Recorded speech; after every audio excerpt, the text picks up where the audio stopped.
انسان کی زندگی کا تسلسل ایک اور چیز چلا رہی ہے جسے ہم ذہن جذبات کہتے ہیں، جسے ہم سائیکالوجی کہتے ہیں، سمجھ کہتے ہیں، عقل کہتے ہیں۔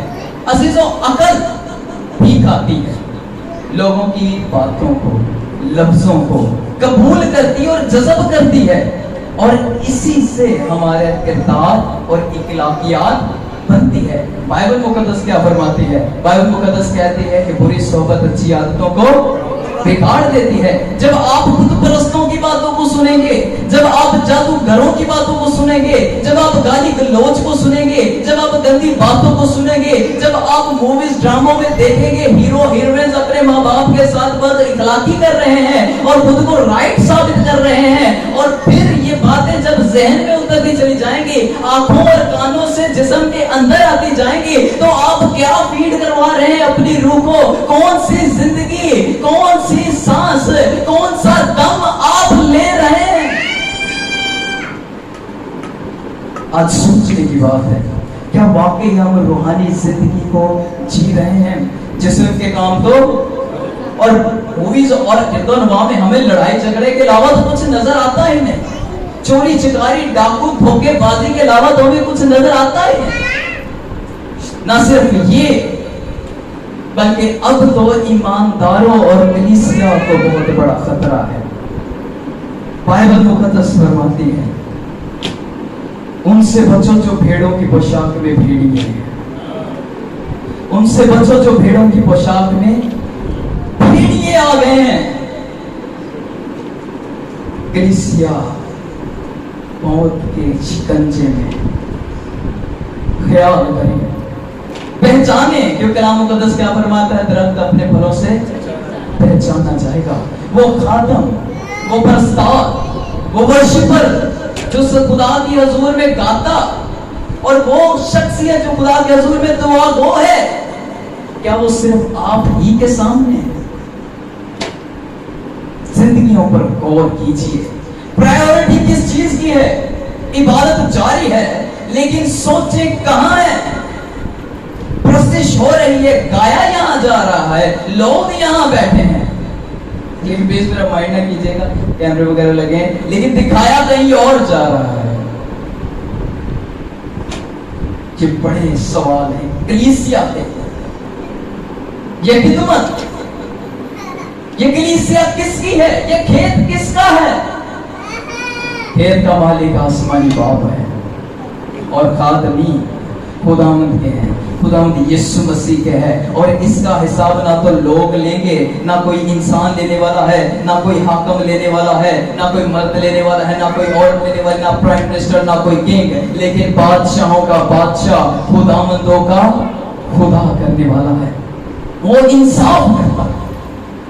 اور آج ہماری زندگیوں کے لیے جو سوال پیدا ہے، لازر جو بیمار تھا اور مر کر قبر میں اتر گیا، اور اس کی بہنیں روتی اور آہنامہ کرتی ہیں، اور کلیسیا جو اس کی عزیز ہے، کیونکہ بائبل مقدس فرماتی ہے توما نے کہا تھا کہ میں تجھے جب تک تیرے ہاتھوں میں، تیرے زخموں میں ہاتھ نہ ڈالوں میں یقین نہ کروں گا۔ خداوند نے اس سے کہا تو دیکھ کر ہی ایمان لایا ہے، لیکن مبارک ہے وہ جو بن دیکھے ایمان لاتے ہیں، اور یقین مانے آپ لوگوں کے ساتھ خدا کو محبت تھی تو اسی لیے وہ قربان ہوا، نہ صرف اس دور کے یہودیوں کے لیے، بلکہ لکھا ہے خدا نے دنیا سے ایسی محبت لکھی کی، اور اس کے بعد مزید یہ لکھا ہے کہ خداوند کا کلام فرماتا ہے کہ جتنوں نے اسے قبول کیا اس نے انہیں خدا کے فرزند ہونے کا، یہ آیت دوبارہ پوچھے گا، جتنوں نے اسے قبول کیا، ایمانداروں زور نہ بولو، جتنوں نے اسے قبول کیا، آپ کو نہیں جو فرزند لگن دیا ڈرے پڑے بڑے بولے، جتنوں نے اسے قبول کیا فرزند بننے کا حق بخشا۔ تے ایڈا بڑا حق بخشیا تے ہاللویا دا نعرہ پھر نہیں بچا، ہاللویا ہاللویا ہاللویا، اتنا بڑا حق آپ کو بخشا گیا ہے۔ وہ تو اس کا عزیز تھا، لیکن میں اور آپ تو اس کے بہن بھائی ہیں، خداوند یسوع مسیح کے۔ وہ کہتا ہے وہ عزیز عزیز ہے لیکن ہم اس کے بہن بھائی ہیں. وہ اس کی قبر پر گیا, اس کے لیے روتا ہے, تو کیا ہمارے لیے نہ روتا ہوگا؟ بے شک وہ روتا ہے. وہ دیکھتا ہے میرا بیٹا, میری بیٹی, میرا گھرانہ, میرے لوگ, میری کلیسیا اس اخیر زمانہ میں آزمائشوں میں, دکھوں میں, مصیبتوں میں, بھیڑیوں میں اور ان تمام لعنتوں میں گر چکے ہیں, جن سے میں نے انہیں خبردار کیا, میں نے انہیں بچانا چاہا, ان کے لیے جان دی ہے, لیکن پھر بھی یہ موت ان پر غالب کیوں آ گئی؟ آج اپنے قربانوں کے لیے خدا کے حضور میں دعا کیجیے. آج اپنی اپنی زندگیوں پہ خداوند کا کلام مانگیے تاکہ ہمارے اندر روح القدس کی زندگی ہو. کہیں ہم روح کے بغیر مردہ نہ ہوں, نہیں تو ہم پر یہ جسم کے کام غالب آ جائیں گے. روحانی زندگی بے انتہا ضروری ہے. اور بعد میں اگر ہم نے یہ لیتھیوم کلیسیا میں سے حوالہ پڑھا, اس کے آگے لکھا ہے مگر روح کا پھل. اور جو آیت میں نے آپ کو پہلے بتائی تھی یوحنا رسول کی انجیل میں کہ تم نے مجھے نہیں بلکہ میں نے تمہیں چنا ہے, اس کا اگلا حصہ ہے تاکہ تم بہت سا پھل لاؤ. یہ وہ پھل ہے جو آپ کو لانا ہے. اور پہلا پھل نوٹ کر لیجئے, محبت, خوشی, اطمینان, تحمل, مہربانی, نیکی, ایمانداری, حلم, پرہیزگاری. معذرت کیجیے کہ میں تھوڑا فمبلنگ کر رہا ہوں. ہاللیلویا. پرہیزگاری, حلم, محبت, نیکی اور ایمانداری, ان پھلوں کا ہونا ہماری زندگی میں بے انتہا ضروری ہے. اور بائبل مقدس میں ہم ابھی اس آیت کو دہرا چکے ہیں کہ درخت اپنے پھلوں سے خداوند کا کلام فرماتا ہے کہ یہ دنیا باغ ہے اور باپ اس کا باغبان ہے. باپ اس کا باغبان ہے. اور بائبل مقدس فرماتی ہے کہ جو درخت اچھا پھل نہیں لاتا وہ اسے کاٹتا اور آگ میں پھینک دیتا.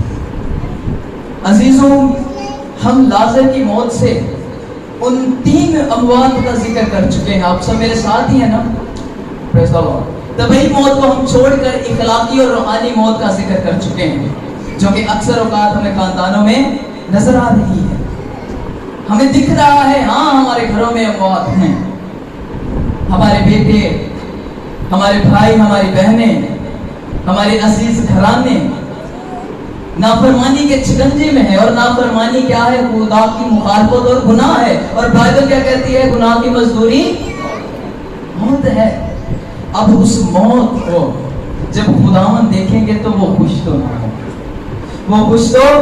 نہ ہوگا, وہ آنسو بہائے گا, وہ آئے گا, وہ دیکھتا ہے, کیونکہ وہ وعدہ فرماتا ہے جہاں 2 یا 3 میرے نام سے جمع میں ان کے درمیان موجود ہوں. ہم نے ہزاروں ہاتھ کروسرز میں, کنونشنز میں بیمار اور لاچار دیکھے ہیں, اور وہ لوگ بھی دیکھے ہیں جو صرف کنونشن میں لوگوں کو دیکھنے آتے ہیں, اور ایسے لوگ دیکھے ہیں جو کنونشن سے بزنس کرنے آتے ہیں, اور ایسے لوگ دیکھے ہیں جو اس کی حضوری کو عزت تک نہیں دیتے.